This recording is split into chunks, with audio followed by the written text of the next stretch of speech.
باب نمبر 1 صفحہ نمبر 1 سیاسی نظام یعنی پولیٹیکل سسٹم تدریسی مقاصد۔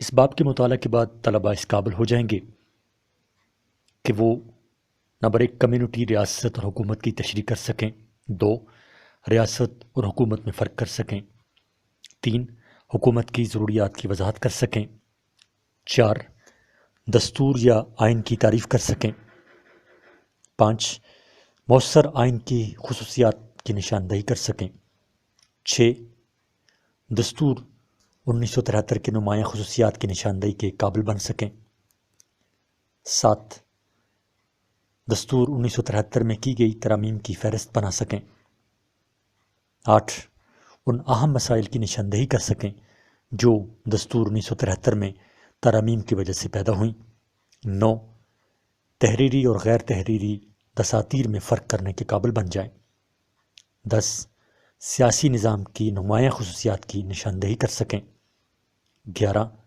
سیاسی فیصلہ سازی کے عمل اور اس میں مصروف اہم سیاسی اداروں کی نشاندہی کر سکیں۔ صفحہ نمبر 2 کمیونٹی یعنی برادری۔ کمیونٹی افراد کا ایک ایسا گروہ جو ایک خاص علاقے میں مستقل بنیادوں پر رہائش پذیر ہو اور ان کی طرز زندگی میں یکسانیت ہو۔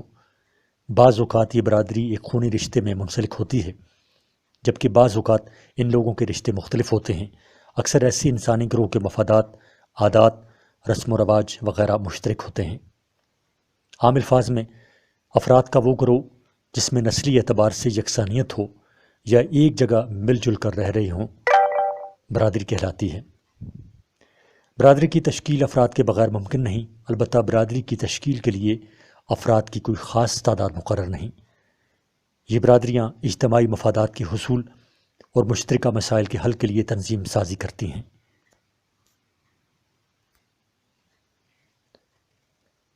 برادری کمیونٹی کی تعریف۔ برادری یعنی کمیونٹی کی تعریف۔ کمیونٹی کی تعریف اس طرح کی جا سکتی ہے: 1 کمیونٹی سے مراد لوگوں کا وہ گروہ ہے جو مخصوص علاقہ میں آباد ہو۔ 2 اس سے مراد افراد کا وہ گروہ ہے جن کے مفادات مشترک ہوں۔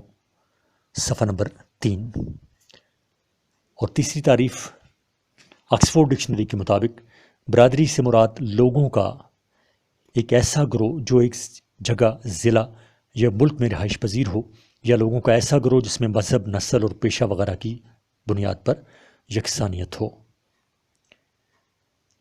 ریاست یعنی اسٹیٹ۔ ریاست انسانی تہذیب کے اعلیٰ ترین ادارے کا نام ہے۔ ریاست ایک ایسے انسانی ادارے اور اجتماع کا نام ہے جو سیاسی طور پر منظم ہو۔ مندرجہ بالا تعریفوں کی روشنی میں ہم یوں کہہ سکتے ہیں کہ ریاست وہ انسانی ادارہ ہے جس میں ایک خاص علاقہ پر لوگوں کے اختیارات کی حامل حکومت ہو جو اندرونی اور بیرونی طور پر دباؤ سے آزاد ہو۔ ریاست کی تعریف۔ نمبر 1 انکارریٹا۔ 2 آکسفورڈ ڈکشنری کے مطابق ایک ہی حکومت کے تحت منظم اجتماع۔ 3 لاسکی کے مطابق ریاست ایک علاقائی معاشرہ ہے جو حکومت اور محکوم پر مشتمل ہوتا ہے، جو اپنے مخصوص علاقے میں دیگر اداروں پر بالادستی کا دعویٰ کرتا ہے۔ 4 گارنر کے مطابق ریاست افراد کی ایک کمیونٹی ہے جو ایک مخصوص علاقہ میں آباد ہو، بیرونی دباؤ سے آزاد ہو اور ایک منظم حکومت کی مالک ہو جسے عوام کی اکثریت کی اطاعت حاصل ہو۔ صفحہ نمبر 4 اسلامی ریاست کا تصور، کانسیپٹ آف اسلامک اسٹیٹ۔ اسلامی ریاست ایک نظریاتی ریاست ہے جس کی بنیاد اللہ تعالیٰ کے احکامات کے مطابق رکھی گئی ہے۔ اس میں ہر حال میں شریعت کی بالادستی قائم رہتی ہے۔ قرآن پاک اس کا مستقل آئین ہے جس میں کسی قسم کی ترمیم کی گنجائش نہیں۔ اس میں مسلمانوں کی حیثیت ایک نائب کی سی ہے۔ جہاں قرآن پاک کے احکامات واضح اور دو ٹوک ہیں، وہاں وہ بلا چوں و چراں اس کے سامنے سر تسلیم خم کرے گا۔ البتہ جہاں قرآن یا سنت و حدیث خاموش ہیں، وہاں وہ قرآن و سنت کے عمومی اصولوں کی روشنی میں اجتہاد کر سکتا ہے۔ اسلامی ریاست کی چند خصوصیات مندرجہ ذیل ہیں۔ نمبر 1 حاکمیت اعلیٰ یعنی سوورینٹی۔ اسلامی ریاست میں اقتدار اعلیٰ صرف اللہ تعالیٰ کے لیے مخصوص ہے۔ وہ زمین اور آسمانوں کا مالک ہے، جن و انس سب اس کے تابع ہیں۔ چونکہ قرآن پاک اس کا کلام ہے، اس اسلامی ریاست میں بالادستی قرآن و سنت کو حاصل ہوگی۔ انسان اس کا نائب ہے اور وہ اسلام کے اصول اور احکامات کی روشنی میں ہی دنیاوی معاملات چلائے گا۔ نمبر 2، باہمی مشورہ یعنی شورا۔ شورا اس ریاست کی روح ہے۔ جو بھی کام ہوگا وہ باہمی مشورے سے سر انجام ہوگا۔ کسی شخص یا گروہ کو یہ حق نہیں دیا گیا کہ وہ مسلمانوں کی مرضی اور منشا کے خلاف ان پر اپنے آپ کو مسلط کرے اور انہیں اپنا مطیع اور فرمانبردار بنائے۔ حکمران مسلمانوں کی رائے اور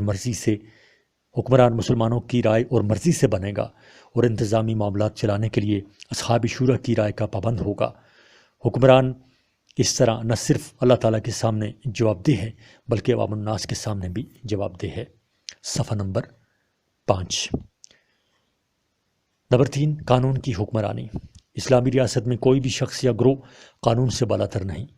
سب قانون کی نظروں میں برابر ہیں۔ کسی کو کسی پر رنگ، نسل، زبان، علاقے اور حیثیت کی بنا پر برتری حاصل نہیں۔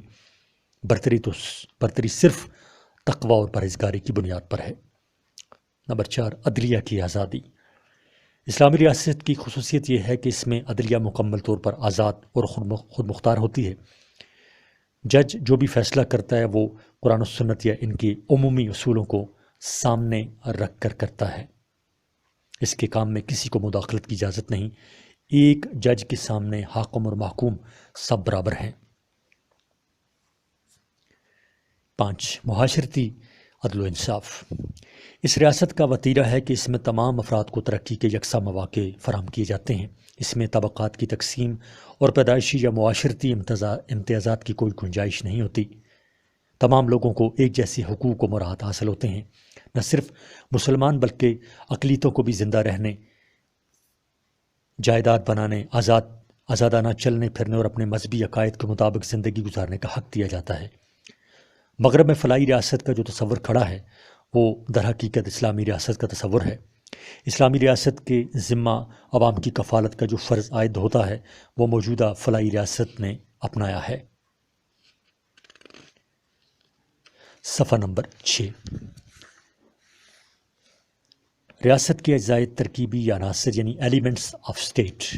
ریاست بنیادی طور پر 4 عناصر سے مل کر بنتی ہے، یعنی اقتدار اعلیٰ، حکومت، آبادی اور علاقہ۔ سب سے پہلے لیتے ہیں علاقے کو۔ ریاست کے لیے سب سے پہلے زمین یا علاقہ کی ضرورت ہوتی ہے۔ ریاست کے لیے علاقہ لازمی ہے اور اس کے بغیر ایک ریاست کا کیا ممکن نہیں۔ مثلاً فلسطینی علاقے میں اسرائیلی ریاست قائم ہونے سے پہلے اسرائیلیوں نے جلاوطن حکومت قائم کی تھی، لیکن علاقہ نہ ہونے کی وجہ سے اسے ریاست کا درجہ حاصل نہیں تھا۔ علاقے کی وسعت بہت اہمیت کی حامل ہے۔ قدیم سیاسی مفکرین چھوٹی ریاست کو ترجیح دیتے تھے تاکہ اس کا انتظام آسان ہو، بلکہ افلاطون نے تو بڑی ریاست کو چھوٹی اکائیوں میں تقسیم کرنے کی تجویز پیش کی تھی تاکہ اس کا انتظام آسانی سے چلایا جا سکے۔ آج کے دور میں ریاست نہ تو اتنی چھوٹی ہو کہ اس کی اہمیت ختم ہو اور نہ اتنی بڑی کہ اس کا انتظام چلانا مشکل ہو جائے۔ اگر علاقہ زیادہ ہو تو وہاں وسائل زیادہ ہوں گے۔ قدرتی وسائل کی فراوانی ہونے کی وجہ سے وہاں کے لوگ خوشحال ہوتے ہیں۔ صفحہ نمبر 7۔ نمبر 2، آبادی یعنی پاپولیشن۔ صرف علاقہ ریاست بنانے کے لیے کافی نہیں، اس زمین پر انسان بھی آباد ہوں۔ ریاست کا دوسرا لازمی عنصر آبادی ہے۔ آبادی کے بغیر ریاست کو تصور میں بھی نہیں لایا جا سکتا۔ آبادی کی تعداد ریاست کی کارکردگی پر اثر انداز ہوتی ہے۔ قدیم زمانے میں کم آبادی کو ترجیح دی جاتی تھی۔ افلاطون نے ریاست کے لیے آبائی حد 5040 مقرر کی ہے۔ جدید قومی ریاست میں آبادی کی تعداد اتنی کم نہیں ہونی چاہیے جہاں حاکم اور محکوم کے درمیان فرق نہ رہے، نہ آبادی اتنی زیادہ ہونی چاہیے کہ ریاست کے کنٹرول میں نہ رہے۔ بڑھتی ہوئی آبادی کئی ایک مسائل کی جڑ ہے۔ وسائل کی کمی، تعلیم و معاشی سہولیات کا فقدان، صحت کے مسائل، صنعتی اور معاشرتی مسائل بڑھتی ہوئی آبادی کے اثرات ہیں۔ اگر آبادی میں اضافے پر قابو پانا کئی عوامل کی وجہ سے ناممکن ہو تو پھر وسائل میں اضافہ کرنے کی ضرورت ہوتی ہے۔ ایک اچھی ریاست وہ ہے جہاں آبادی ایک منصوبہ کے مطابق کنٹرول کی جائے، یا پھر ریاست بہت ساری آبادی کی بنیادی ضروریات کی تکمیل کے لیے تمام وسائل کو بروئے کار لائے۔ نمبر 3، حکومت یعنی گورنمنٹ۔ حکومت ریاست کا تیسرا اہم ستون ہے۔ حکومت ریاستی ایجنٹ ہے اور ایک ایسا سیاسی ادارہ ہے جو ریاست کا انتظام چلاتا ہے۔ آبادی کے نظم و نسق کو چلانے کے لیے مشینری کی ضرورت ہوتی ہے جسے حکومت کا نام دیا جاتا ہے۔ حکومت مقننہ کے ذریعے قانون بناتی ہے، عاملہ یا انتظامیہ کے ذریعے وہ قانون نافذ کیا جاتا ہے، اور عدلیہ کے ذریعے اس قانون کی خلاف ورزی کرنے والے کو سزا دی جاتی ہے۔ لہٰذا حکومت کے بغیر ہم ریاست کا تصور بھی نہیں کر سکتے۔ بعض اوقات جلاوطن حکومتیں قائم کی جاتی ہیں، لیکن یہ حکومتیں مؤثر نہیں ہوتیں۔ حکومتوں کی بھی مختلف اقسام ہیں جو ہر ملک میں وہاں کے حالات اور عوامی نفسیات کے مطابق رائج کی جاتی ہیں۔ صفحہ نمبر 8۔ نمبر 4، اقتدار اعلیٰ یعنی ساورینٹی۔ ریاست کا چوتھا عنصر اقتدار اعلیٰ ہے، جس کے معنی ہیں اعلیٰ ترین اختیارات۔ ریاست کا وجود اس وقت تک نامکمل ہے جب تک ریاست کو اعلیٰ ترین اختیارات حاصل نہ ہوں۔ اقتدار اعلیٰ اندرونی بیرونی قسم کا ہوتا ہے۔ اندرونی اقتدار اعلیٰ سے مراد ریاست کے وہ اختیارات ہیں جن کی وجہ سے ریاست اپنی حدود کے اندر تمام شہریوں اور اداروں پر فوقیت رکھتی ہے، جبکہ بیرونی اقتدار اعلیٰ سے مراد ریاست کا بیرونی دباؤ سے مکمل آزادی ہے۔ ان ریاستوں کی بین الاقوامی سطح پر قدر کی جاتی ہے جو خود مختار اور مقتدر ہوں۔ ریاست اور حکومت میں فرق، difference between state and government. ریاست اور حکومت میں فرق درج ذیل نکات کے ذریعے کیا جا سکتا ہے۔ نمبر 1، پائیداری یعنی اسٹیبلٹی۔ ریاست ایک مستقل اور پائیدار تنظیم کا نام ہے، جبکہ حکومت ایک غیر مستقل اور کم عمر رکھنے والی تنظیم ہے۔ 2، لامحدود اختیارات یعنی ان لمیٹڈ پاورز۔ ریاست چونکہ اقتدار اعلیٰ رکھتی ہے، لہٰذا ریاست کے اختیارات لامحدود ہوتے ہیں۔ ریاست کو انسانی زندگی میں مکمل مداخلت کا حق حاصل ہے، اور یہ ایک مقدس ادارہ ہے۔ ریاست کے خلاف آواز اٹھانا بغاوت ہے، جبکہ حکومت کی منفی سرگرمیوں پر تنقید کرنا اور احتجاج کرنا شہریوں کا بنیادی حق ہے۔ 3، طبعی وجود یعنی ویٹیلیٹی۔ ریاست ایک غیر مجسم اور مردہ وجود رکھتی ہے، جبکہ حکومت ایک زندہ اور متحرک وجود رکھتی ہے۔ ریاست کے مقتدر اختیارات حکومت ہی استعمال کرتی ہے۔ ریاست ایک جسم جبکہ حکومت اس جسم میں روح کی طرح ہے۔ بالفاظ دیگر، ریاست ایک گاڑی کی مانند ہے اور حکومت اس کی ڈرائیور ہے۔ صفحہ نمبر 9۔ نمبر 4، حقوق یعنی رائٹس۔ ریاست کے تمام باشندوں کو ریاست کی طرف سے حقوق دیے جاتے ہیں۔ ان حقوق کا تحفظ حکومت کی ذمہ داری ہے۔ اگر شہریوں کے حقوق کی خلاف ورزی ہو جائے تو عوام حکومت کے خلاف مظاہرہ کر سکتی ہے، لیکن ریاست کے خلاف آواز نہیں اٹھائی جا سکتی۔ 5، اقتدار اعلیٰ۔ ریاست اقتدار اعلیٰ کی مالک ہے، لیکن حکومت ریاست کا ایک جزو ہے جو اقتدار اعلیٰ کا مالک نہیں۔ اسلام میں اقتدار اعلیٰ کی بنیادی اصول یعنی بیسک پرنسپلز آف ساورینٹی ان اسلام۔ اسلام کا تصور حاکمیت مغربی تصور حاکمیت سے یکسر مختلف ہے۔ اسلامی نظریے کے مطابق پوری کائنات پر حاکمیت صرف اللہ تعالیٰ کی ہے، حکم سوائے اللہ کے کسی اور کو نہیں۔ سورہ یوسف آیت نمبر 5۔ سورہ آل عمران کی ایک آیت میں واضح الفاظ میں کہا گیا ہے، وہ پوچھتے ہیں کہ ان اختیارات میں ہمارا بھی کچھ حصہ ہے۔ کہہ دو کہ اختیارات تو سارے اللہ تعالیٰ کے ہاتھ میں ہیں۔ اللہ تعالیٰ کی 99 صفات بھی اس بات کی شہادت کے لیے کافی ہیں کہ وہ مختار کل ہے۔ اقتدار اعلیٰ صرف اسی کا ہے۔ اللہ تعالیٰ کے احکامات قرآن پاک کی صورت میں مسلمانوں کے پاس محفوظ ہیں، جس کا عملی مظاہرہ سیدنا محمد صلی اللہ علیہ وآلہ وسلم کر چکے ہیں۔ چونکہ اللہ تعالیٰ خود رسول اللہ کے ذریعے تمام احکامات دے چکے ہیں اور انسان کو اپنا نائب مقرر کر چکے ہیں، لہٰذا قرآن اور سنت کی رہنمائی میں وہ محدود پیمانے پر ان اختیارات کا استعمال انسانیت کی فلاح و بہبود کے لیے کر سکتا ہے۔ صفحہ نمبر 10۔ اسلام میں اقتدار اعلیٰ کی خصوصیات، یعنی ایٹریبیوٹس آف ساورینٹی ان اسلام۔ جیسے کہ بتایا گیا ہے کہ اسلام میں اقتدار اعلیٰ صرف اللہ تعالیٰ کو حاصل ہے، لہٰذا اقتدار اعلیٰ کی جملہ صفات جو ہم پچھلے صفحات میں پڑھ چکے ہیں وہ سب کی سب انسان میں نہیں بلکہ صرف اور صرف اللہ تعالیٰ کی ذات میں پائی جاتی ہیں۔ آئیے قرآنی آیات کی روشنی میں ان خصوصیات پر ایک نظر ڈالتے ہیں۔ ایک، مطلق الانانیت۔ قرآن پاک میں ارشاد ہوتا ہے وَهُوَ عَلَىٰ كُلِّ شَيْءٍ قدیر، اور وہی ہے جو ہر چیز پر قادر ہے۔ دوسری جگہوں پر مالک الملک، القادر اور المقتدر کے الفاظ استعمال کیے گئے ہیں، چنانچہ وہی ذات باری تعالیٰ ہے جو مطلق اختیار کی مالک ہے۔ 2، لازوال یعنی پائیدار۔ اللہ تعالیٰ کا اقتدار پائیدار اور ہمیشہ قائم رہنے والا ہے۔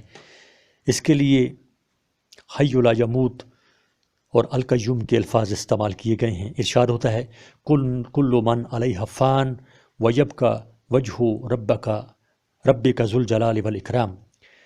ترجمہ اس کا یہ ہے کہ ہر چیز جو اس زمین پر ہے فنا ہو جانے والی ہے اور صرف تیرے رب کی جلیل و کریم ذات ہی باقی رہنے والی ہے۔ سورہ رحمان۔ 3، جامعیت۔ اللہ تعالیٰ کا اقتدار جامع اور ہر چیز پر حاوی ہے، وہ پوری کائنات کا مالک ہے۔ ارشاد باری تعالیٰ ہے للہ ما فی السماوات و ما فی الارض، جو کچھ آسمانوں اور زمین پر ہے وہ اللہ ہی کا ہے۔ 4، ناقابل تقسیم اور ناقابل انتقال۔ اللہ تعالیٰ کا اقتدار ناقابل تقسیم اور ناقابل انتقال ہے اور اس میں کوئی اس کا شریک نہیں۔ سورہ اخلاص۔ قل هو اللہ احد، اس کا واضح ثبوت ہے۔ صفحہ نمبر 11۔ ایک دوسری آیت میں ہے لم یکن لہ شریک فی الملک، یعنی بادشاہی میں اس کا کوئی شریک نہیں۔ لم یکن لہ شریک فی الملک، بادشاہی میں اس کا کوئی شریک نہیں۔ 5، منفرد حیثیت۔ اللہ تعالیٰ کی ذات لامحدود اختیارات کی حامل ہے، اس کے پاس ایسا مطلق اختیار ہے جس پر کوئی پابندی نہیں۔ ارشاد باری تعالیٰ ہے، ترجمہ اللہ جو چاہے کر سکتا ہے۔ مندرجہ بالا خصوصیات سے جو بات سامنے آتی ہے وہ یہ ہے کہ اسلام میں اقتدار اعلیٰ کے چند بنیادی اصول ہیں، اور وہ اصول یہ ہیں۔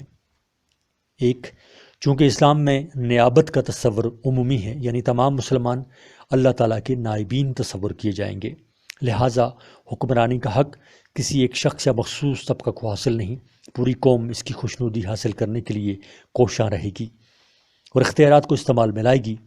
اس نیابت عمومی کے بارے میں قرآن پاک کے الفاظ بڑے واضح ہیں۔ ارشاد ہوتا ہے تم میں سے جو لوگ ایمان لائیں اور نیک عمل کریں، اللہ تعالیٰ کا ان سے وعدہ ہے کہ ان کو زمین میں حکومت عطا فرمائے گا جیسا کہ ان سے پہلے لوگوں کو حکومت دی تھی۔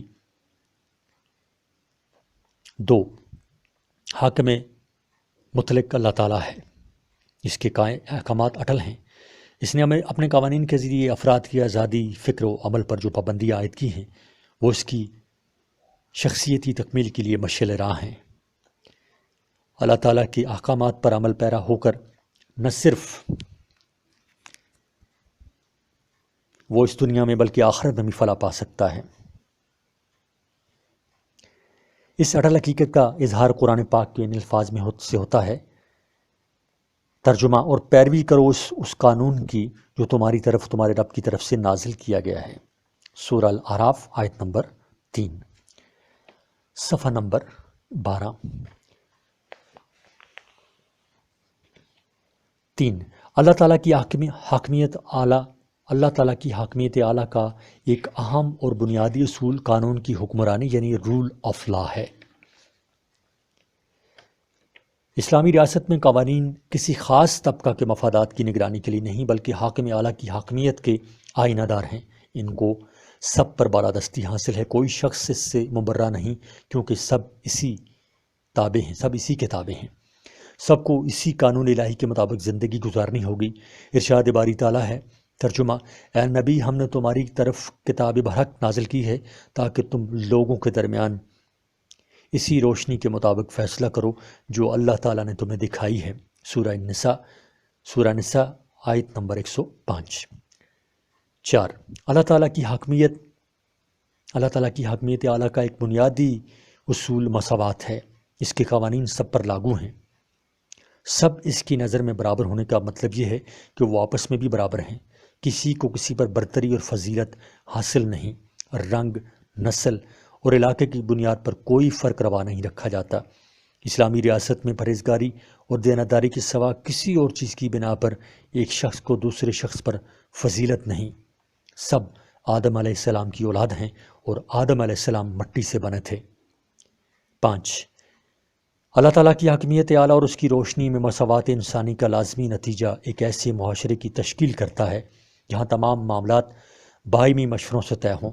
اختیارات چونکہ تمام لوگوں کو اللہ تعالیٰ کی طرف سے عطا کردہ ہوتے ہیں، لہٰذا ان کا استعمال باہمی مشوروں سے ہوتا ہے۔ عوام اللہ تعالیٰ کے سامنے جواب دہ ہیں اور حکمرانوں کا انتخاب چونکہ عوام کرتے ہیں، لہٰذا اللہ تعالیٰ کے ساتھ ساتھ حکمران عوام کے سامنے بھی جواب دہ ہوتے ہیں۔ صفحہ نمبر 13۔ اسلامی اقتدار اعلیٰ کے بنیادی اصولوں میں سے ہم مندرجہ ذیل نتائج اخذ کر سکتے ہیں۔ 1، اقتدار و اختیار صرف اور صرف اللہ تعالیٰ کو ہے۔ کوئی فرد یا پوری ملت اس کی دعویدار نہیں بن سکتی۔ 2، اللہ تعالیٰ اور اس کے رسول صلی اللہ علیہ وآلہ وسلم کے احکامات میں کسی کو بھی کسی طرح تبدیلی کا اختیار نہیں۔ 3، اسلامی ریاست میں حاکم کا چناؤ مسلمان کریں گے، لیکن حاکم محدود اختیارات کا حامل ہوگا۔ وہ شریعت کی حدود کے اندر رہ کر ہی کوئی حکم نافذ کر سکتا ہے۔ 4، مسلمانوں کو صرف محدود عمومی حکومت عطا کی گئی ہے، اور وہ امور جن کے متعلق واضح احکامات نہیں، اجتہاد کے ذریعے طے کیے جائیں گے۔ حکومت کی ضرورت یعنی نیڈ فار گورنمنٹ۔ حکومت ریاست کا انتہائی اہم ستون ہے۔ اگر ریاست آبادی، علاقہ اور اقتدار اعلیٰ پر مشتمل ہو، لیکن جب تک حکومت نہیں ہوگی ریاست کی تشکیل ناممکن ہے۔ ریاست کی ترقی اور زوال میں حکومت ہی بنیادی کردار ادا کرتی ہے۔ ایک بہترین حکومت ہی عالمی برادری میں ریاست کی پہچان کا ذریعہ ہے، کیونکہ خراب حکومت ریاست کی بدنامی، جبکہ اچھی حکومت ریاست کی نیک نامی کا باعث ہوتی ہے۔ حکومت وہ ریاستی ادارہ ہے جو مخصوص خطے میں رہائش پذیر مخصوص لوگوں کا نظم و نسق چلانے کا ذمہ دار ہے۔ عوام کی حمایت سے قائم کردہ حکومت کی کارکردگی ہمیشہ اچھی ہوتی ہے۔ نظم و نسق چلانے کے لیے قانون سازی، قانون کا نفاذ اور قانون شکن افراد کو سزا دینے کی ضرورت ہوتی ہے، اور ان 3 اداروں کا نام حکومت ہے۔ کوئی بھی ریاست دوسروں سے تعلقات کے بغیر ترقی نہیں کر سکتی۔ حکومت کی ذمہ داری یہ بھی ہے کہ وہ دیگر ممالک کی حکومتوں سے تعلقات بنائے، لیکن اپنی ترجیحات اور مفادات کو مد نظر رکھے۔ صفحہ نمبر 14۔ ہر حکومت کی کوشش ہوتی ہے کہ عوام کو زیادہ سے زیادہ حد تک مطمئن رکھا جائے۔ یہ ادارہ اس حوالے سے خصوصی اہمیت کا حامل ہے کیونکہ یہ عوام کو تعلیم، صحت اور روزگار کے مواقع فراہم کرتا ہے، ضرورت مندوں کی بنیادی ضروریات کی ممکنہ حد تک تکمیل کرتا ہے، سڑکیں، پارک، یتیم خانے اور دارالامان وغیرہ تعمیر کر کے دکھی انسانیت کی خدمت کرتا ہے، ملک میں امن و امان قائم کرنے اور عوام کی جان و مال کی حفاظت کرنا اور لوگوں کو بنیادی حقوق کی فراہمی سب کے لیے حکومت کا ضروری عنصر ہے۔ آئین یعنی کانسٹیٹیوشن، قوانین یا اصولوں کا وہ مجموعہ ہے جن کے ذریعے کسی ملک کا نظم و نسق احسن طریقے سے چلایا جاتا آئین کہلاتا ہے۔ قوانین یا اصولوں کا وہ مجموعہ جن کے ذریعے کسی ملک کا نظم و نسق احسن طریقے سے چلایا جاتا ہو آئین کہلاتا ہے۔ آئین ریاست کے برتر و اعلیٰ قانون کا نام ہے۔ تمام ملکی قوانین اس کی روشنی میں بنائے جاتے ہیں۔ دستور حکومت کے تینوں شعبوں یعنی مقننہ، عاملہ اور عدلیہ کے اختیارات کو واضح کرتا ہے۔ تاکہ ان کے درمیان کوئی ناچاکی نہ رہے۔ آئین تمام شہریوں کے حقوق کا ضامن ہوتا ہے۔ اس میں شہریوں کے حقوق کے تحفظ کے لیے باقاعدہ نظام وضع کیا جاتا ہے۔ تعریف 1۔ آکسفورڈ ڈکشنری کے مطابق قوانین یا اصولوں کا وہ مجموعہ جن کے ذریعے کسی ملک کو منظم کیا جاتا ہے یا چلایا جاتا ہے۔ 2۔ گلکرسٹ کے خیال میں آئین ایسے قوانین یا ضوابط پر مشتمل ہوتا ہے جو حکومت کی تشکیل و تنظیم، حکومت کے مختلف شعبوں کے درمیان اختیارات کی تقسیم اور ان کے عام اصولوں کا تعین کرتا ہے جن کے مطابق اختیارات کا استعمال کیا جاتا ہے۔ صفحہ نمبر 15۔ اچھے آئین کی خصوصیات۔ ایک اچھے اور بہترین آئین میں حسب ذیل خاصیتوں کا ہونا لازمی ہے۔ 1۔ تحریری یعنی ریٹن۔ ایک بہترین آئین وہ ہے جو سرکاری طور پر تحریری حالت میں موجود ہو، یعنی اس کی تاریخ تخلیق، تشکیل دینے والے افراد یا ادارے اور اس کی دفعات باقاعدہ طور پر واضح ہوں، یعنی کہ وہ ہر قسم کی پیچیدگیوں اور ابہام سے صاف ہو۔ اس کی ہر شق بالکل واضح انداز میں تحریر ہو۔ اس کی زبان انتہائی سادہ اور آسان الفاظ پر مشتمل ہو تاکہ ہر شہری اسے آسانی سے سمجھ سکے۔ 2۔ عوامی خواہشات کا آئینہ دار یعنی ریفلیکٹنگ پیپل ڈیزائرز۔ بہترین آئین عوامی خواہشات کا مظہر اور ضروریات کا ترجمان ہوتا ہے۔ وہ آئین پائیدار اور کامیاب ہوتے ہیں جن میں رسم و رواج، روایات، ضروریات اور شہریوں کی خواہشات کی عکاسی کی گئی ہو۔ 3۔ مناسب طریقہ ترمیم یعنی سوٹیبل امینڈمنٹ پروسیجر۔ بہترین آئین وہ ہے کہ نہ تو اتنا لچکدار ہو جس میں روزانہ تغیر و تبدل ہو سکے اور نہ اتنا استوار ہو یعنی اتنا سخت ہو کہ اس میں تبدیلی ہی نہ ہو سکے۔ اس لیے آئین میں ترمیم کے حوالے سے متوازن اور مناسب طریقہ موجود ہو تاکہ آئین میں حالات کے مطابق ترمیم کی جا سکے۔ 4۔ مختصر اور جامع یعنی بریف اینڈ کمپریہنسو۔ ایک اچھے آئین کے لیے ضروری ہے کہ یہ مناسب حد تک مختصر ہو مگر جامع بھی ہو۔ دستور میں غیر ضروری تفصیلات نہ ہوں کیونکہ تفصیلات سے آئین میں پیچیدگیاں پیدا ہوتی ہیں اور آئین کے دفعات میں ابہام پیدا ہونے کا خطرہ پیدا ہوتا ہے۔ صفحہ نمبر 16۔ اس سے کئی ضمنی قوانین مسائل جنم لیتے ہیں۔ اس کا مطلب یہ بھی نہیں کہ آئین اتنا مختصر ہو جس سے اداروں کے بارے میں ضروری معلومات حاصل نہ ہو سکیں۔ ایک اچھے آئین میں یہ لازمی خوبی ہونی چاہیے کہ یہ مختصر، جامع اور بامقصد ہو۔ اس میں وہ تمام تفصیلات موجود ہوں جو ایک پائیدار سیاسی نظام چلانے کے لیے ضروری ہوتی ہیں۔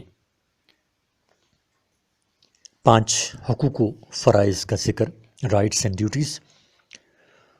دستور دراصل حاکم اور محکوم کے درمیانی عمرانی معاہدے کی ایک شکل ہے۔ یہ عوامی حقوق و فرائض اور حکومت کے حقوق و فرائض کا ذکر کرتا ہے۔ آج کی مہذب دنیا میں حقوق و فرائض کے بغیر مؤثر سیاسی نظام کا تصور نہیں کیا جا سکتا۔ ایک اچھا آئین وہ ہے جس میں عوام کے حقوق و فرائض کے بارے میں فہرست موجود ہو اور اسی آئین میں حقوق کے تحفظ کے لیے باقاعدہ نظام وضع کیا گیا ہو تاکہ شہری ریاست کی بجا مداخلت سے محفوظ ہوں۔ مثلاً پاکستان کے آئین میں حقوق و فرائض کی فہرست دی گئی ہے۔ 6۔ مقدس دستاویز یعنی سیکرڈ ڈاکومنٹ۔ ایک بہترین آئین کی علامت یہ ہے کہ شہریوں اور ریاستی اداروں کے لیے قابل احترام یا مقدس دستاویز کی صورت میں موجود ہو، اس کی خلاف ورزی بغاوت سے کم نہ ہو اور کسی میں اس کی خلاف ورزی کی سوچ تک نہ ہو، تب عالمی سطح پر ایک بہترین آئین رکھنے والی ریاستوں کو ہی قدر کی نگاہ سے دیکھا جاتا ہے۔ امریکہ کا دستور دنیا کا سب سے مختصر دستور ہے لیکن امریکی عوام اور ریاستی اداروں کے لیے انتہائی قابل قدر ہے، اس لیے یہ امریکہ کے لیے عالمی برادری میں عزت کا باعث ہے۔ 7۔ توازن یعنی بیلنس۔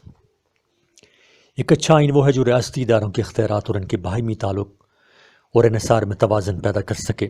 اس میں یہ صلاحیت ہو کہ ادارے نہ اپنے اختیارات سے تجاوز کریں اور نہ دوسرے ادارے کے امور و اختیارات میں مداخلت کر سکیں۔ صفحہ نمبر 17۔ اچھے دستور میں اداروں کے درمیان اختیارات کی تقسیم کچھ اس طرح ہو کہ ایک ادارہ دوسرے کی کارکردگی پر نظر رکھے اور اس اختیارات کے تجاوز سے روکے، یعنی ایک ادارے کا دوسرے کے اختیارات میں مداخلت برائے اصلاح اور توازن ہو تاکہ اختیارات کا ناجائز اور غیر آئینی استعمال نہ ہو۔ 8 عدلیہ کی آزادی یعنی انڈیپینڈنس آف جوڈیشری۔ ایک جمہوری معاشرے میں آزاد عدلیہ کو بہت اہمیت حاصل ہے۔ عام طور پر عدلیہ عوام کو انصاف فراہم کرنے کے علاوہ آئین کا محافظ بھی ہے۔ یہ دستور میں دیے گئے بنیادی انسانی حقوق کا بھی محافظ ہے۔ اداروں کو اپنے اپنے دائرہ اختیار میں رکھنا عدلیہ کی ذمہ داری ہے۔ ان اہم فرائض کی ادائیگی کے لیے لازمی ہے کہ عدلیہ پر کوئی دباؤ نہ ہو۔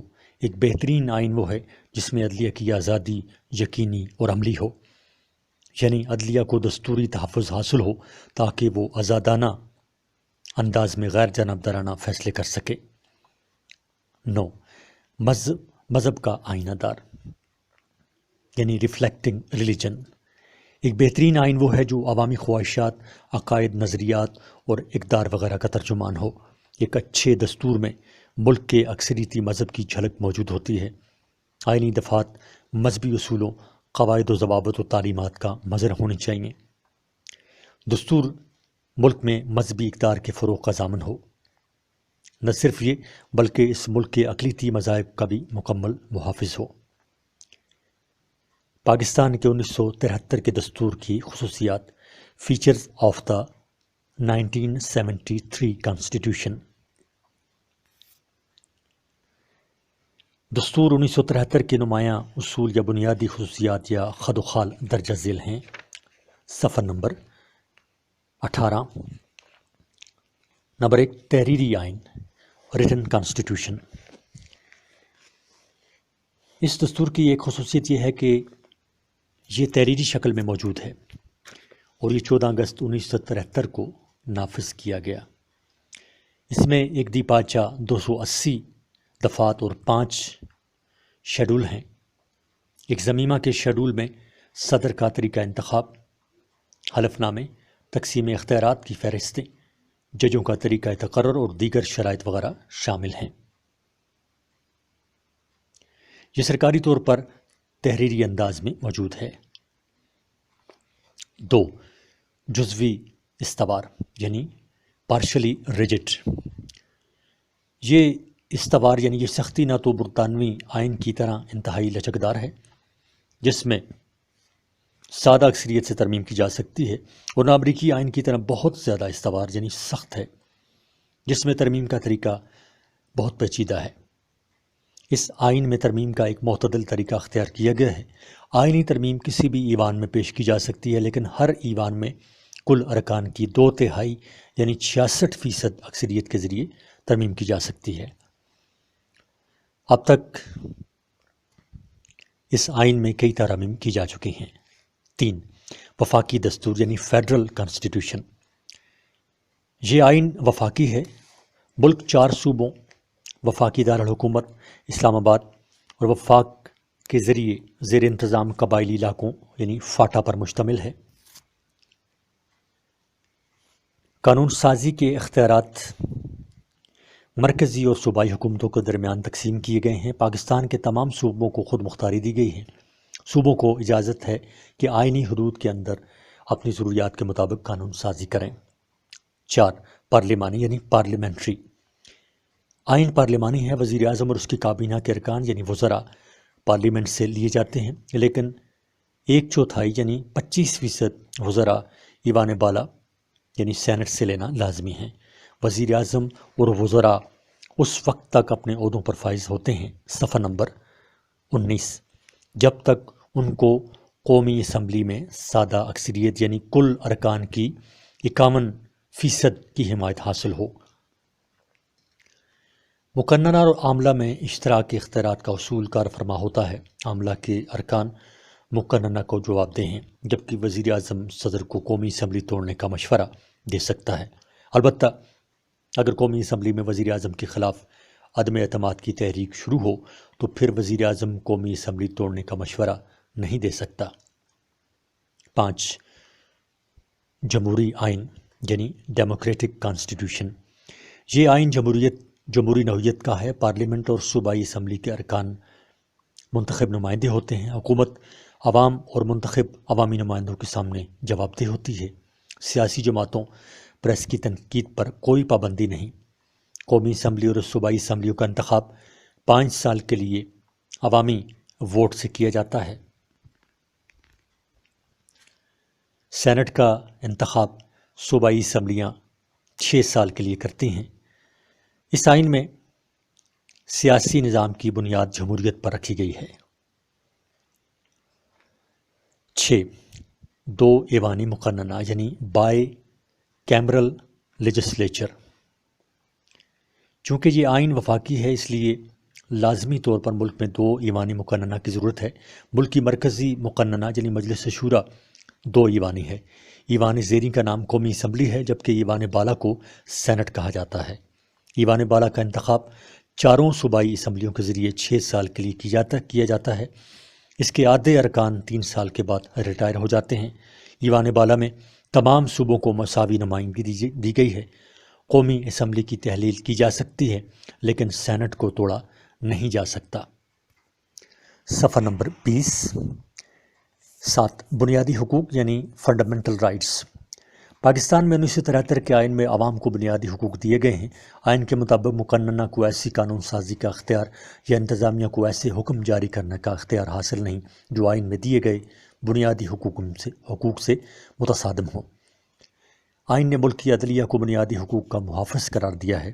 اگر کہیں بھی بنیادی حقوق کی خلاف ورزی ہو، مقننہ ان حقوق کے خلاف کوئی قانون بنائے یا انتظامیہ حقوق سے متصادم کوئی حکم جاری کرے تو کوئی بھی شہری اسے عدالت کے نوٹس میں لا سکتا ہے۔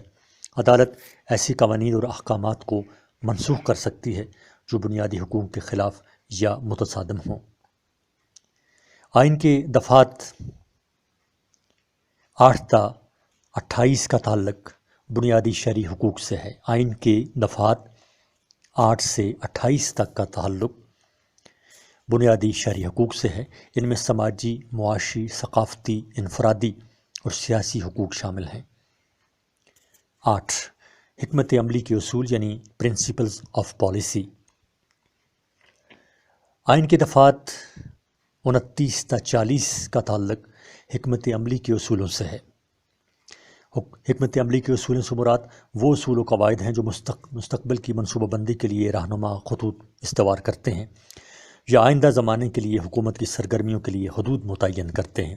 1973 کے آئین میں یہ رہنما اصول اسلامی طرز زندگی، مقامی حدود کی وسعت، علاقائی اور نسلی امتیازات کی حوصلہ شکنی، خواتین کی قومی زندگی میں شرکت، خاندانی زندگی کا تحفظ، اقلیتوں کا تحفظ، سماجی انصاف اور اسلامی دنیا سے برادرانہ اور دوستانہ تعلقات کا قیام ہے۔ تمام حکومتی اداروں کو پابند کر دیا گیا ہے کہ ان اصولوں کے اندر رہتے ہوئے اپنی ذمہ داریاں پوری کرتے رہیں۔ ان اصولوں کو ملک کی کسی بھی عدالت میں کسی بھی بنیاد پر چیلنج نہیں کیا جا سکتا۔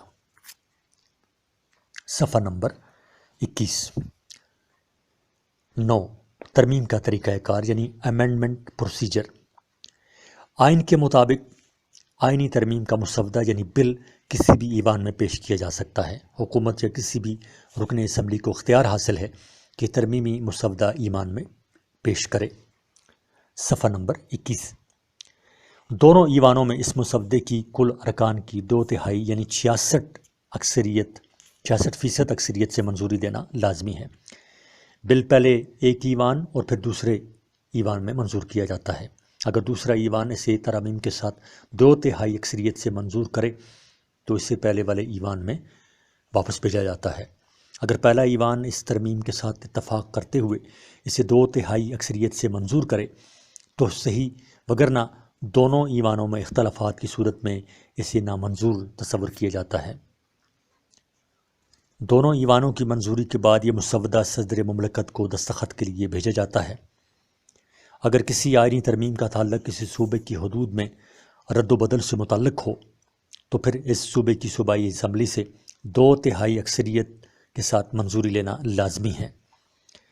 مختصراً یہ کہا جا سکتا ہے کہ دستور میں تبدیلی کا اختیار پارلیمنٹ کو حاصل ہے۔ 10 آزاد عدلیہ۔ Independence of judiciary. دستور 1973 میں عدلیہ کی آزادی کی ضمانت دی گئی ہے۔ اعلیٰ عدالتوں میں جج صاحبان کی تقرری اور برطرفی کے لیے ایک آئینی طریقہ کار اختیار کیا گیا ہے۔ اس طرح ججوں کی ملازمت کو تحفظ دیا گیا ہے۔ کسی بھی ملک میں عدلیہ کی آزادی لازمی ہے کیونکہ انصاف کی فراہمی ریاست کی بنیادی ذمہ داری ہے، لیکن وفاق کی اہم ترین خصوصیت یہ ہے کہ اس میں عدلیہ مکمل طور پر آزاد، خود مختار اور بیرونی دباؤ سے آزاد ہو، کیونکہ مرکزی اور صوبائی حکومتوں کے درمیان تنازعات اور اختلافات کا فیصلہ عدلیہ کرتی ہے۔ آئین کی تشریح اور بنیادی حقوق کا محافظ بھی عدلیہ ہے۔ لہٰذا ان اہم ترین ذمہ داریوں کو مد نظر رکھتے ہوئے عدلیہ کی آزادی کی آئینی ضمانت دی گئی ہے۔ ملک کی سب سے بڑی عدالت سپریم کورٹ ہے، جبکہ ہر صوبے میں ایک ہائی کورٹ ہے۔ عدلیہ اپنے فیصلوں میں خود مختار اور ہر قسم کے دباؤ سے آزاد ہے۔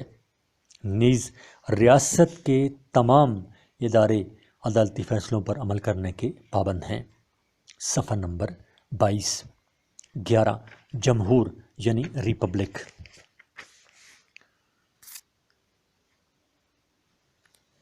اس سے مراد یہ ہے کہ ملک کا سربراہ ایک منتخب صدر ہوتا ہے جو آئین کے مطابق 5 سال کے لیے پارلیمنٹ اور صوبائی اسمبلیوں کے ذریعے منتخب کیا جاتا ہے۔ نیز پارلیمنٹ کو صدر کے مواخذے کا اختیار حاصل ہے۔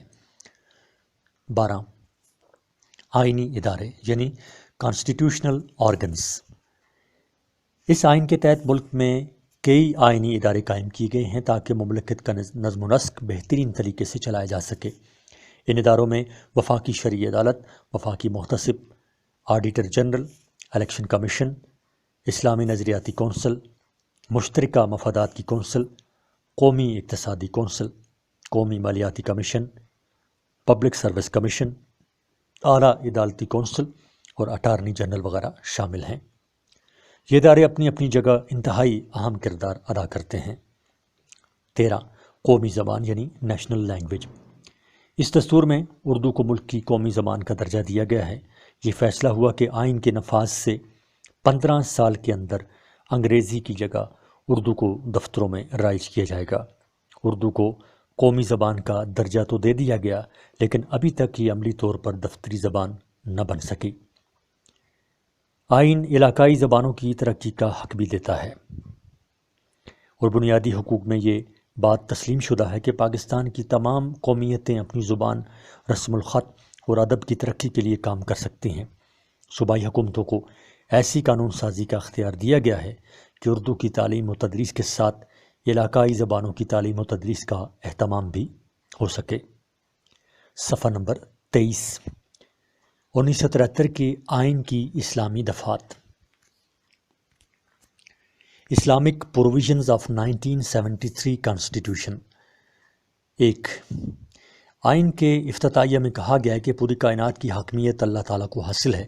پاکستان کے عوام حاکمیت کے اختیارات کا استعمال ایک مقدس امانت کے طور پر کریں گے۔ 2 آئین کے تحت ملک کا نام اسلامی جمہوریہ پاکستان رکھا گیا۔ 3 1973 کے آئین کے مطابق اسلام کو ملک کا سرکاری مذہب قرار دیا گیا۔ 4 آئین کے تحت صدر اور وزیر اعظم کے لیے مسلمان ہونے کی شرط رکھی گئی۔ 5 ملک میں کوئی نیا قانون اسلام کے منافی نہیں بنایا جائے گا اور مروجہ قوانین کو اسلامی اصولوں کے مطابق بنانے کے لیے فوری اقدامات کیے جائیں گے۔ 6 پاکستان کے مسلمانوں کو اس قابل بنایا جائے گا کہ وہ اپنی انفرادی اور اجتماعی زندگی کو قرآن و سنت کے مطابق ڈھال سکیں۔ 7 1973 کے آئین میں مسلمان کی تعریف کی گئی، جس کی روح سے ختم نبوت پر ایمان لانا لازمی ہے۔ اس آئین کی روح سے مرزائیوں کو غیر مسلم اقلیت قرار دے دیا گیا۔ 8 آئین میں وعدہ کیا گیا کہ قرآن مجید اور اسلامیات کی تعلیم لازمی قرار دینے کے لیے اقدامات کیے جائیں گے۔ 9 آئین میں کہا گیا تھا کہ سود، اسبت فروشی، جوا اور شراب کا خاتمہ کیا جائے گا۔ 10 اسلامی نظریاتی کونسل قائم کی گئی۔ یہ کونسل قوانین کو اسلامی بنانے میں قانون ساز اداروں کی رہنمائی کرے گی۔ صفحہ نمبر 24۔ پاکستان کے 1973 کے دستور میں ترامیم کا خلاصہ. Amendments in the constitution of Pakistan 1973. ترمیم سے مراد آئین میں تبدیلی کرنا ہے. پاکستان کے آئین 1973 میں اب تک 20 ترامیم کی جا چکی ہیں. ان ترامیم کا خلاصہ درج ذیل ہے. 1. پہلی آئینی ترمیم کے ذریعے لفظ مشرقی پاکستان کو ہٹایا گیا. ہر غیر سرکاری ملازم پاکستان کو سیاسی جماعت بنانے اور اس میں شمولیت اختیار کرنے کا حق دیا گیا. گورنروں کی تنخواہیں مقرر کی گئیں. 2. دوسری ترمیم میں احمدی یعنی قادیانی کو غیر مسلم قرار دیا گیا اور ہر وہ شخص جو حضرت محمد صلی اللہ علیہ وآلہ وسلم کی ختم نبوت کا عقیدہ نہ رکھے غیر مسلم قرار دیا گیا.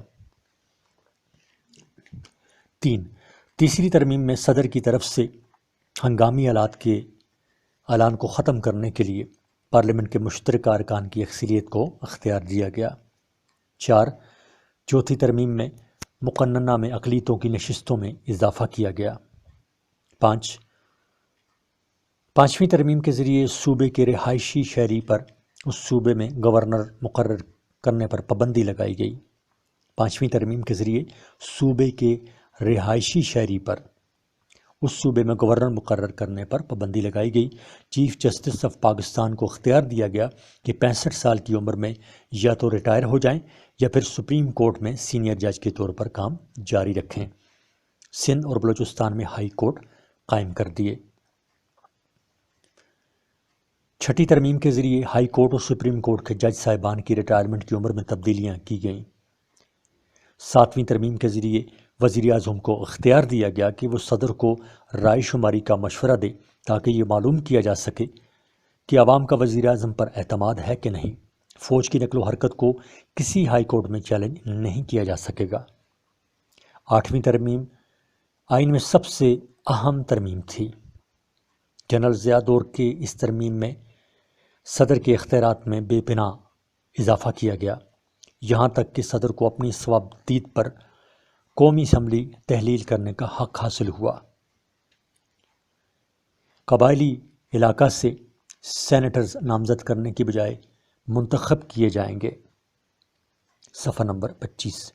سینیٹرز کے ریٹائر ہونے کا طریقہ کار بھی واضح کیا گیا. صدر اس رکن قومی اسمبلی کو وزارت عظمیٰ کے عہدے کے لیے دعوت دے گا جو اپنی اکثریت قومی اسمبلی میں ثابت کرے. صدر وزیر اعظم کو اسمبلی سے اعتماد کا ووٹ لینے کے لیے کہہ سکتا تھا. صدر وزیر اعظم کے مشورے سے گورنر کا تقرر کرے گا. گورنر صدر کی پیشگی منظوری سے صوبائی اسمبلی کو توڑ سکتا تھا. نویں ترمیم کے ذریعے قرآن و سنت کو قانون سازی کے لیے رہنما اصول کے طور پر تسلیم کیا گیا. 10ویں ترمیم کے ذریعے قرار پایا کہ قومی اسمبلی سال میں 130 دن اجلاس کرے گی. 11ویں ترمیم نامنظور کی گئی. 12ویں ترمیم کے ذریعے ججوں کی پنشن میں تبدیلیاں کی گئیں. 13ویں ترمیم کے ذریعے 8ویں ترمیم کی کئی شقوں کو تبدیل کیا گیا. صدر سے قومی اسمبلی تحلیل کرنے کا اختیار واپس لیا گیا. گورنرز سے بھی یہ اختیار واپس لیا گیا. فوجی جرنیلوں کے تقرر میں صدر وزیر اعظم کے مشورے کا پابند ہوگا. 14ویں ترمیم کے ذریعے فلور کراسنگ یعنی پارٹی وفاداری تبدیل کرنے پر پابندی لگائی گئی. 15ویں ترمیم کے ذریعے قرآن و سنت کو ملک کا اعلیٰ ترین قانون قرار دیا گیا. قومی اسمبلی نے یہ ترمیم منظور کی لیکن سینٹ میں منظور نہ ہو سکی کیونکہ نواز شریف کی حکومت ختم کر دی گئی تھی.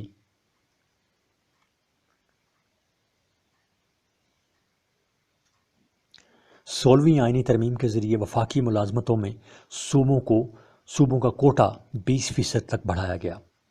17ویں ترمیم بھی اہم ترین ترمیم تھی. مشرف دور میں ایک بار پھر صدر کے اختیارات میں اضافہ کیا گیا اور صدر نے اپنی صوابدید سے اسمبلی تحلیل کرنے کا اختیار حاصل کیا.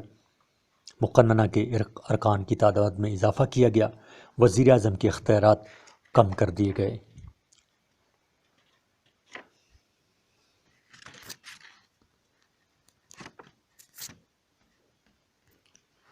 صفحہ نمبر 26. 18ویں آئینی ترمیم سب سے اہم آئینی ترمیم تھی جو یوسف رضا گیلانی کے دور میں منظور ہوئی اور پاکستان کے تقریباً تمام پارلیمانی جماعتوں نے اس کی حمایت کی۔ اس میں صدر کے قومی اسمبلی اپنی ثوابدید کے مطابق توڑنے کا اختیار ختم کر دیا گیا، وزیر اعظم کے اختیارات بڑھائے گئے، ججوں کی تقرر کے طریقہ کار میں تبدیلیاں لائی گئیں، الیکشن کمشنر کے طریقہ تقرر میں تبدیلیاں لائی گئیں، مقننہ کے اختیارات میں اضافہ کیا گیا، بنیادی حقوق بڑھائے گئے، صوبہ اثرات کو خیبر پختونخوا کا نام دیا گیا، سینٹ میں اقلیتوں کے لیے 4 نشستیں مقرر کی گئیں اور صوبائی خود مختاری میں اضافہ کیا گیا۔ 19ویں ترمیم کا تعلق اعلیٰ عدالتوں میں ججوں کی تقرری کے طریقہ سے ہے، اور آئین میں 20ویں ترمیم کے ذریعے مرکز اور صوبوں میں نگران حکومت کے قیام اور الیکشن کمیشن کی تقرری کے طریقہ کار کا تعین کیا گیا ہے۔ اس سے عام انتخابات کی آزادانہ، غیر جانبدارانہ اور شفاف حیثیت کو یقینی بنانے میں مدد ملے گی۔ پاکستان کے 1973 کے دستور میں ترامیم کی وجہ سے ابھرنے والے مسائل۔ 1. پاکستان کے 1973 کے دستور میں چند ترامیم کی وجہ سے کئی مسائل ابھرے، جن میں اہم درجہ ذیل ہیں۔ صدر اور وزیر اعظم کے اختیارات میں عدم توازن پیدا ہوا، آئین کی پارلیمانی حیثیت کو کمزور بنایا گیا اور صدر کو آمرانہ اختیارات حاصل ہوئے۔ صفحہ نمبر 27۔ 2. مقننہ کو انتہائی کمزور بنایا گیا، فلور کراسنگ کی برائی میں اضافہ ہوا۔ 3. بعض اوقات صدر نے اپنی ثوابدید کے مطابق قومی اسمبلی کو توڑا۔ 4. عام تقرریوں میں وزیر اعظم کو نظر انداز کیا گیا۔ 5. غیر قانونی اقدامات کو قانونی تحفظ فراہم کیا گیا۔ 6. عوام، اداروں اور جماعتوں وغیرہ پر عدالتی دروازے بند کر دیے گئے اور لوگوں سے غیر قانونی اور غیر آئینی اقدامات کو عدالتوں میں لے جانے کا اختیار واپس لیا گیا۔ 7. 18ویں ترمیم میں متصلہ امور کی فہرست ختم کر کے صوبائی خود مختاری دی گئی، لیکن اس سے وقتی طور پر یہ مسئلہ پیدا ہوا کہ مرکز اور صوبوں میں انتظامی امور کی تقسیم میں پیچیدگیاں پیدا ہو گئیں۔ صوبوں کو منتقل ہونے والے محکموں کے ملازمین کے مستقبل کا مسئلہ پیدا ہوا، صوبوں کے درمیان بھی تناؤ کی کیفیت نے جنم لیا۔ تحریری اور غیر تحریری دستور یعنی ریٹن اینڈ ان ریٹن کانسٹیٹیوشنز۔ 1. تحریری آئین یعنی ریٹن آئین کی وہ قسم جو لکھی ہوئی شکل میں موجود ہو، اس کی تمام تفصیلات و دفعات سرکاری طور پر تحریر کی گئی ہوں۔ اس کے علاوہ آئین بنانے والے فرد یا ادارے کے بارے میں معلوم ہو، اس کی تاریخ تشکیل و نفاذ بھی معلوم ہو۔ ایک مکمل تحریری آئین میں دیباچہ، دفعات اور شیڈول شامل ہوتے ہیں، بلکہ یہ وفاقیت کی لازمی خصوصیت ہے۔ دنیا کے تقریباً تمام ممالک میں تحریری دساتیر موجود ہوتے ہیں۔ صفحہ نمبر 28۔ 2.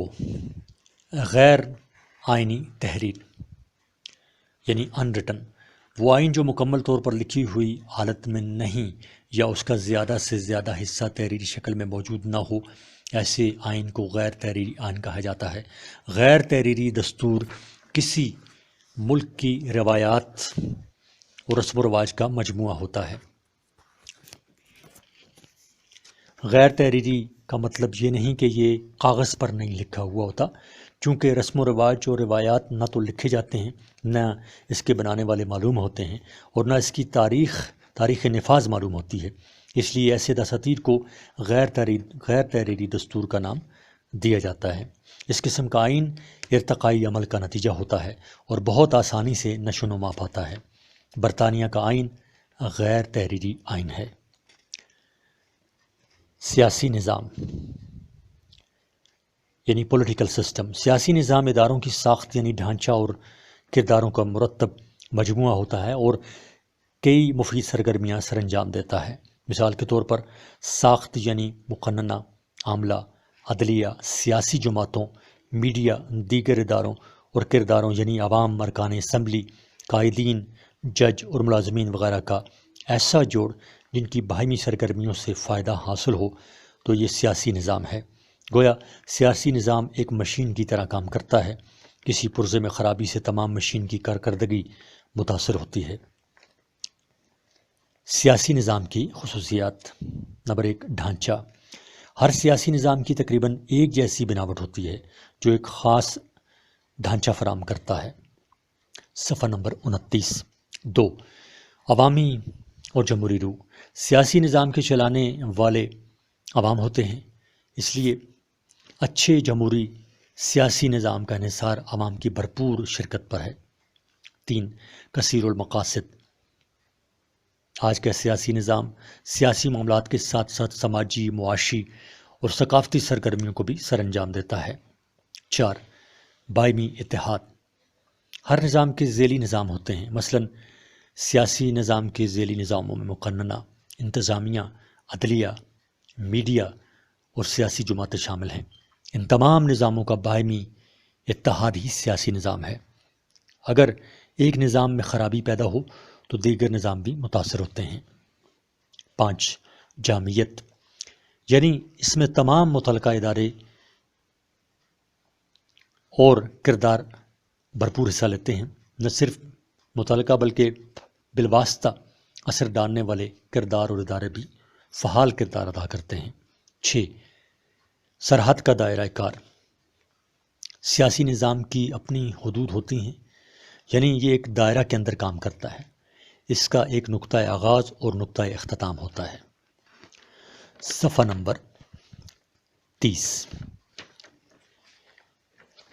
فیصلہ ساز سیاسی ادارے یعنی ڈیسیجن میکنگ پولیٹیکل انسٹیٹیوشنز۔ ملکی امور چلانے اور اہم مسائل حل کرنے کے لیے ادارے جو دیر پا حل تلاش کرتے ہیں اور پائیدار پالیسی بناتے ہیں اس کو سیاسی فیصلہ سازی کہا جاتا ہے۔ قدیم دور میں سیاسی نظام کی سادگی کی وجہ سے قبیلے کا سردار چند ساتھیوں کی مشاورت سے فیصلہ سازی کیا کرتا تھا۔ اس طرح بادشاہ درباریوں سے مشورہ کرتا تھا لیکن فیصلہ سازی کا اختیار اپنے پاس رکھتا تھا۔ لیکن دور حاضر میں کسی بھی جمہوری نظام میں کئی ادارے فیصلہ سازی کی سرگرمیوں میں مصروف ہوتے ہیں جن میں خواص کے ساتھ عوام بھی شامل ہیں۔ سیاسی فیصلہ سازی میں ملک کے مختلف ادارے مختلف حصوں میں اپنا کردار ادا کرتے ہیں۔ 1، سیاسی عملہ یعنی پولیٹیکل ایگزیکٹو۔ کسی بھی ملک میں نظم و نسق کی اصل ذمہ داری سیاسی عملہ یا انتظامیہ پر ہوتی ہے۔ سیاسی انتظامیہ ملک کی منتخب عملہ ہوتی ہے۔ جمہوری نظام میں صدر، بادشاہ یا ملکہ، وزیر اعظم، وزراء، گورنر، مشیران، صوبائی وزرائے اعلیٰ اور صوبائی وزراء وغیرہ کو اجتماعی طور پر سیاسی عملہ یا انتظامیہ کہا جاتا ہے، اور سیاسی فیصلہ سازی میں ان کا کردار سب سے اہم ہوتا ہے۔ مرکزی اور صوبائی کابینہ باہمی مشورے کے بعد فیصلے کرتی ہے۔ صدارتی نظام میں صدر کو فیصلہ سازی کا اہم اختیار حاصل ہوتا ہے۔ مثلا امریکہ میں صدر کو بہت اہمیت حاصل ہے۔ پارلیمانی نظام میں وزیر اعظم اور کابینہ کو فیصلہ سازی کا اختیار حاصل ہوتا ہے، جیسے کہ پاکستان، ہندوستان اور برطانیہ وغیرہ میں۔ 2، مقننہ یعنی لیجسلیچر۔ جمہوری نظام میں مقننہ یا قانون ساز ادارے کو بڑی اہمیت حاصل ہوتی ہے۔ مقننہ دراصل منتخب عوامی نمائندوں پر مشتمل ہوتی ہے اور جمہوری معاشروں میں ان کو بڑی قدر کی نگاہ سے دیکھا جاتا ہے۔ سیاسی عملہ جو فیصلے کرتی ہے۔ صفحہ نمبر 31۔ سیاسی عملہ جو فیصلے کرتی ہے ان کو قانونی شکل دینے کے لیے ان کو مقننہ میں بحث کے لیے پیش کیا جاتا ہے۔ ان فیصلوں کو ہر انداز سے تفصیل کے ساتھ زیر بحث لایا جاتا ہے۔ مقننہ کو اختیار حاصل ہے کہ ان فیصلوں کو ختم کرے، ان میں تبدیلی کرے یا انہیں قانونی شکل دے۔ مقننہ دراصل قانون سازی اور فیصلہ سازی کا اہم ترین ادارہ ہے۔ 3، غیر سیاسی عملہ یعنی نان پولیٹیکل ایگزیکٹو۔ غیر سیاسی عملہ یا انتظامیہ عملہ کی وہ قسم ہے جو سرکاری افسران و ملازمین پر مشتمل ہوتی ہے۔ اعلیٰ سرکاری ملازمین یا بیوروکریسی مستقل پیشہ ور ماہرین ہوتے ہیں جو اپنے میدان میں مہارت رکھتے ہیں اور قواعد و ضوابط سے باخبر ہوتے ہیں۔ سیاسی طور پر منتخب عاملہ کا ایک مسئلہ یہ بھی ہوتا ہے کہ وہ نظم و نسق کے فنی پہلوؤں سے بے خبر ہوتے ہیں، اسی لیے سیاسی عاملہ جب کوئی فیصلہ کرتی ہے تو غیر سیاسی عاملہ یا افسران کی رائے اور مشورے سے کرتی ہے۔ مقننہ عموماً کسی فیصلے کی اہم باتوں کی منظوری دیتی ہے، جبکہ باقی تفصیلات طے کرنے کے اختیار عاملہ یعنی غیر سیاسی انتظامیہ کو دیا جاتا ہے۔ 4. عدلیہ یعنی جوڈیشری۔ دنیا کے اکثر جمہوری ممالک میں ملکی اعلیٰ عدلیہ کو بھی فیصلہ سازی میں اہم مقام حاصل ہوتا ہے۔ مثال کے طور پر امریکہ میں ملک کی سپریم کورٹ کو یہ اختیار حاصل ہے کہ وہ مقننہ کے بنائے ہوئے قوانین کا جائزہ لے۔ اگر یہ قوانین آئین اور عوامی حقوق کے متصادم ہو تو انہیں ختم کر دیا جاتا ہے۔ پاکستان میں عدلیہ کو یہ اختیار حاصل ہے کہ حکومت کے ایسے قوانین اور احکامات کو غیر قانونی قرار دے جو بنیادی حقوق یا آئین سے متصادم ہوں۔ عدلیہ دراصل مقننہ اور عاملہ کے جائز و قانونی فیصلوں کی محافظ ہے۔ 5. سیاسی جماعتیں اور گروہ یعنی political parties and groups.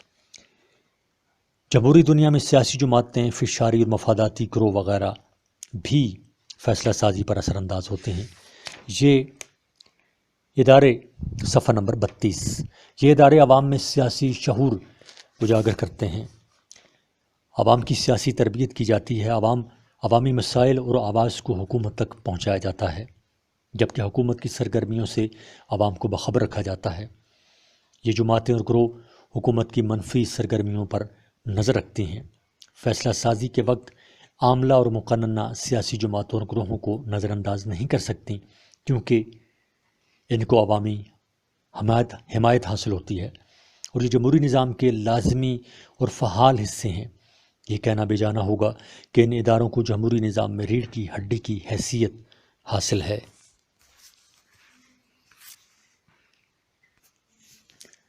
6. Media یعنی ذرائع ابلاغ۔ آج کے دور میں میڈیا کو حکومت کا چوتھا عنصر کہا جاتا ہے۔ میڈیا نے دنیا کو ایک عالمی گاؤں میں تبدیل کر دیا، یعنی گلوبل ولیج میں۔ یہ حکومت اور عوام کے درمیان رابطے کا اہم ترین ذریعہ ہے۔ اسی کے ذریعے عوام ملکی، علاقائی اور عالمی حالات سے باخبر رہتے ہیں۔ ٹیلی ویژن، ریڈیو، ٹیلی فون، انٹرنیٹ اور اخبارات وغیرہ حکومت اور عوام کے درمیان ایک پل کا کردار ادا کرتے ہیں۔ عوامی شعور بیدار کرنے میں میڈیا کا کردار قابل تحسین ہے۔ اس کے ذریعے عوام کی آواز حکومت تک، جبکہ حکومت کے فیصلے عوام تک پہنچائے جاتے ہیں۔ عوامی رائے بنانے میں میڈیا کا کردار اہمیت کا حامل ہے۔ کسی حکومتی پالیسی یا فیصلے پر عوامی رد عمل کا اظہار میڈیا ہی کے ذریعے ممکن ہے۔ فیصلہ سازی میں میڈیا کو نظر انداز نہیں کیا جا سکتا۔ 7. عوام یعنی پیپل۔ پالیسی، قانون یا فیصلے عوام کے لیے کیے جاتے ہیں۔ آج کے عوام خاموش تماشائی نہیں بلکہ انہیں پل پل کی خبر ہوتی ہے اور ہر چیز پر نظر رکھتی ہے۔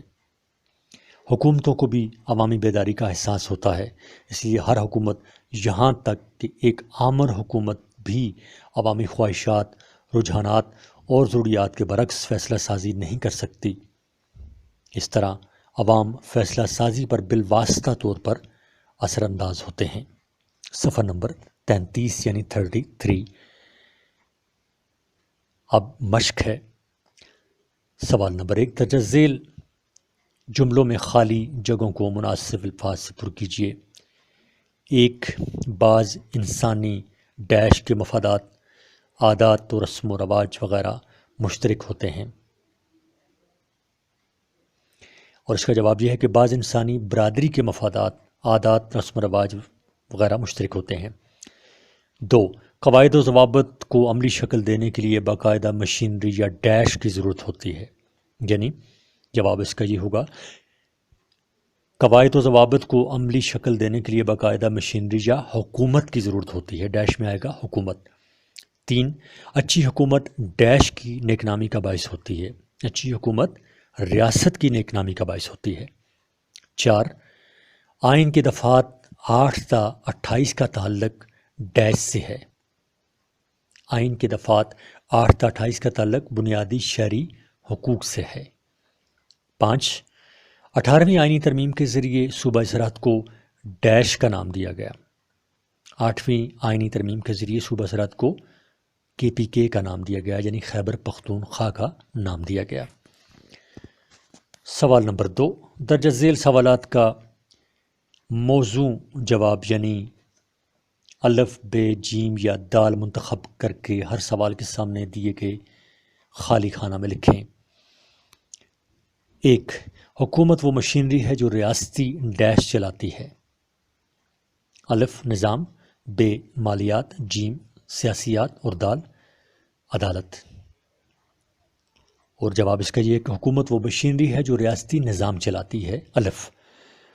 2، ریاست کے عناصر ڈیش ہیں۔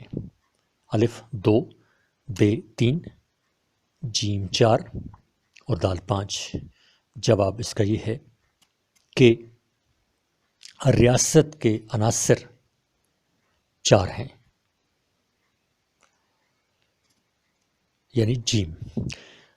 تیسرا، بہترین آئین وہ ہے، معاف کیجیے گا، ریاست کے عناصر 3 ہیں، مقننہ، عدلیہ اور عاملہ۔ دوسرے جو سوال ہے اس کا جواب یہ ہے ریاست کے عناصر 3 ہیں، بے جز۔ تیسرا سوال ہے بہترین آئین وہ ہے جو ڈیش طور پر موجود ہو، الف تحریری، ب غیر تحریری، جیم قانونی اور دال غیر قانونی۔ اس کا جواب یہ ہے کہ بہترین آئین وہ ہے جو تحریری ہو، یعنی الف۔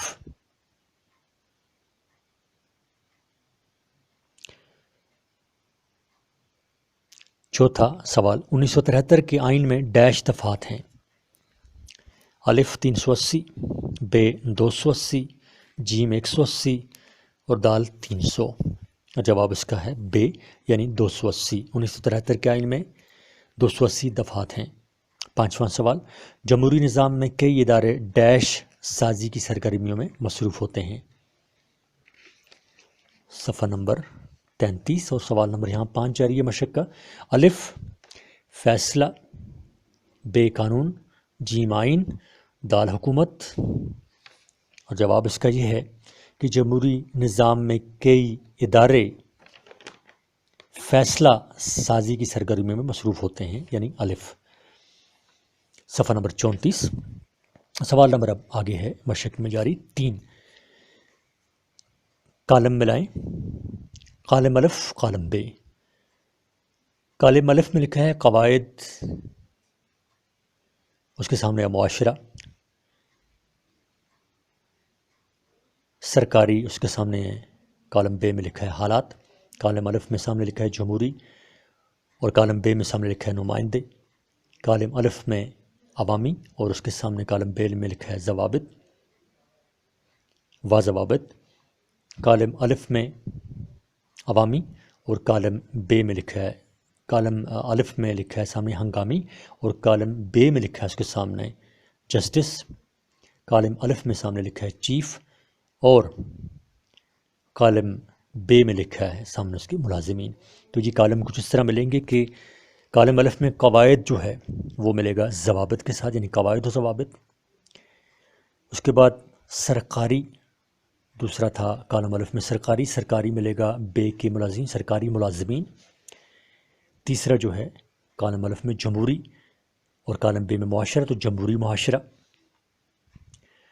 کالم الف میں عوامی اور ب میں نمائندے، یعنی عوامی نمائندے، عوامی اور نمائندے اس کے ساتھ ملے گا۔ کالم الف میں ہنگامی اور ب میں ہے حالات، تو یہ ہوگا ہنگامی حالات۔ اور آخری کالم الف میں چیف اور یہ ملے گا کالم ب میں جسٹس کے ساتھ، یعنی چیف جسٹس۔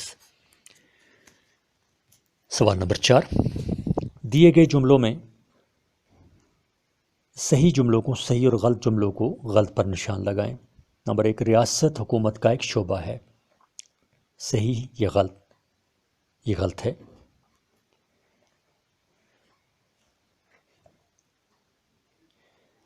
دو، جلاوطن حکومتیں مؤثر نہیں ہوتیں، صحیح، یہ صحیح ہے۔ آئین خاص شہریوں کے حقوق کا ضامن ہوتا ہے، آئین خاص شہریوں کے حقوق کا ضامن ہوتا ہے، غلط۔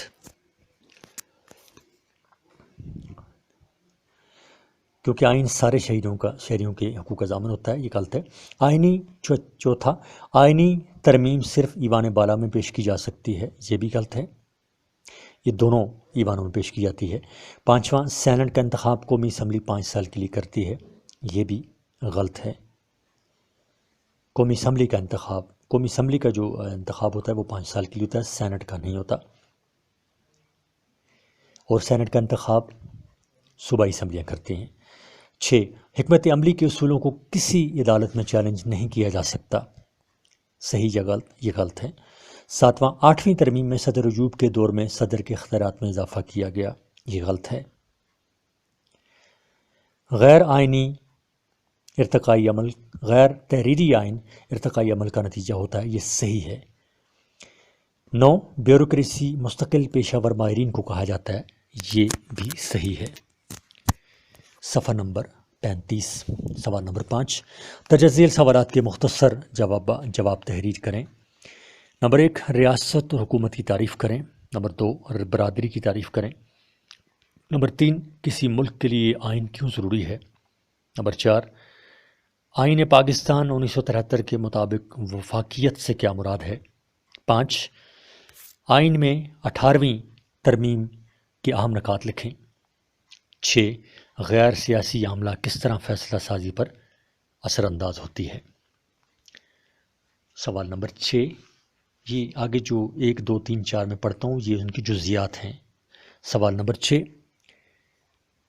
درج ذیل سوالات کے تفصیلی جواب تحریر کیجیے۔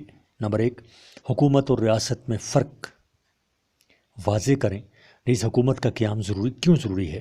2، آئین سے کیا مراد ہے اور ایک اچھے آئین کی نمایاں خصوصیات کون کون سی ہیں۔ 3، پاکستان کے 1973 کے آئین کی نمایاں خصوصیات کیا ہیں۔ 4، پاکستان کے دستور میں کی گئی ترامیم پر نوٹ لکھیں، نیز کئی ترامیم سے جو مسائل ابھرے ان کا ذکر کریں۔